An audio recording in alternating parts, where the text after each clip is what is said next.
of the energy known to exist in the universe. 0.005%. And visible light, which is the only frequency that our eyes can decode into this reality, is a fraction of the 0.005%. We are basically visually blind in terms of what exists in the same space that we're experiencing. It's just a television, holographic television station we're experiencing. Tiny frequency range, visible light that we are experiencing. And what we are is, at this level, receiver transmitters of information. And the range of frequencies that we are accessing decides the range and perception and awareness of reality that we experience. So the more you can close down the range of frequencies that we are accessing, the more you close down the perception and the sense of infinity of the people you are targeting. The body is a biological computer. Biological in the sense that, unlike a desktop computer, it has the ability to an extent to think for itself and work things out for itself. That's what we call evolution on a physical level. The computer is constantly receiving information, vibrational information from its environment, and it is reacting to that. It does it all the time. If we go into a place where it's cold, it will react to that. Where it's hot, it will react to that. And it's the same with things like animals, that over a period of time, their environment changes. That information is being received by the computer and analyzed by the computer, and it's making changes. And if those environmental changes, habitat changes, happen slow enough, that is why you see animal bodies evolve to fit the new environment. But if it happens really quick, we call it extinction because it can't change fast enough. It's a computer working. And we are receiving vibrational information which we're decoding into this reality. Get into that more shortly. We are interacting with this infinite consciousness, but how much of that consciousness are we reacting to with? That depends on the range of frequencies we're accessing. And we're a bit like a dodgem car in a fairground. You know, you've got the dodgem car, it's going round, it's doing everything, lots of energy, and then once the power is switched off, it's, hey, my car's gone dead. Yes, because its energy source is gone, and that's what we call death. Not death at all. It's the movement of consciousness out of this reality. That's all.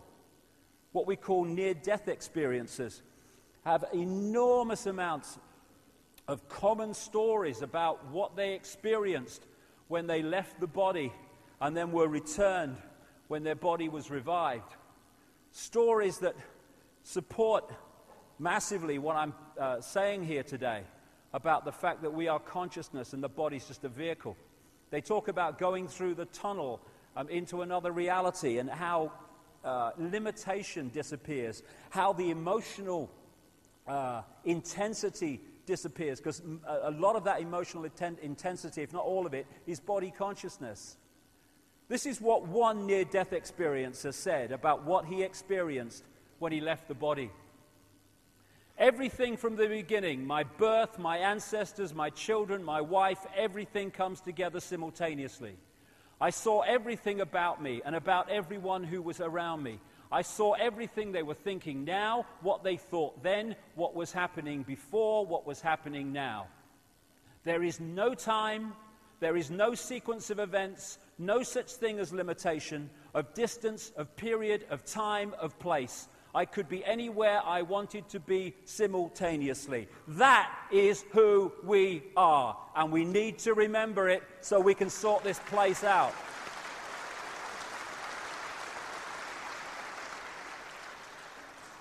What do you mean there's no time? That's stupid. Oh, right. So, manufactured time is on my wrist.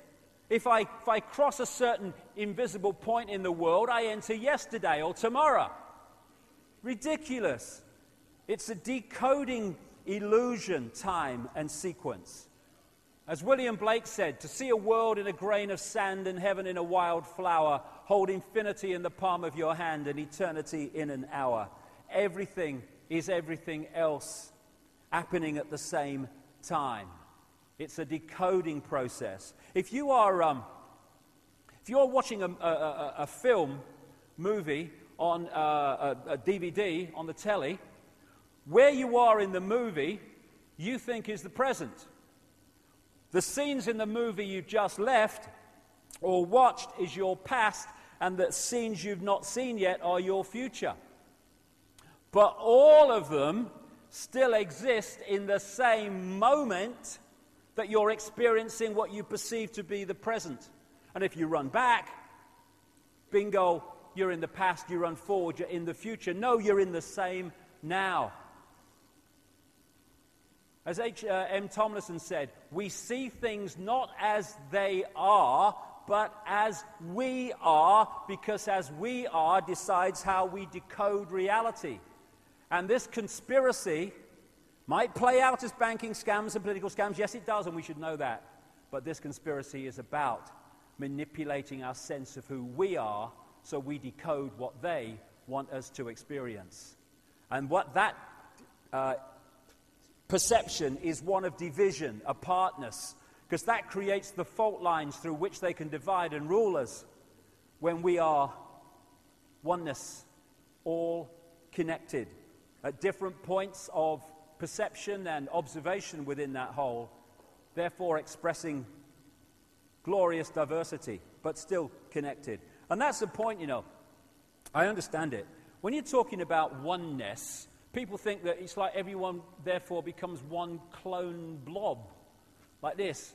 I'm oneness, and also am I, oh yeah. What is oneness? What is this oneness I'm talking about? It is all possibility. That's what it is. It is everything that has, is, or ever will be there to be experienced. So there is no contradiction between being in a point of awareness of the connectedness of everything and at the same time celebrating and expressing your glorious diversity and uniqueness of perception. Indeed, the uniqueness of our expressing of our lives is honoring, if you like, the oneness that is all, because it's all possibility. What you get, ironically, when you disconnect from that into that, is you get a situation where you do get people who are, I'm not oneness, neither am I, I'm not oneness. You do get uniformity, because people start operating on the same tiny range of frequencies, and therefore they start acting and seeing the world the same. Everyone thinks the same, everyone's tuning to the same bloody station. That's why we think when we experience the world, and understandably it seems like that, and the way we decode it, that the world is out there, that the summit's out there. In fact, it's just a projection. It's all going on in our minds, in our heads, as we decode reality. As the great Bill Hicks, the American comedian, said, what a great man he was, great man. All matter is merely energy condensed to a slow vibration. We're all one consciousness experiencing itself subjectively. There's no such thing as death. Life is only a dream, and we are the imagination of ourselves. And that's the foundation of the conspiracy. Manipulating our imagination of ourselves. Infinite love is the only truth. The existence of an infinite consciousness is the only truth. Everything else is illusion. Everything else is the imagination of that consciousness made manifest and experienced. This is who we are. This is what we think we are. We think we're the body that we see in the mirror. Humans are a software program.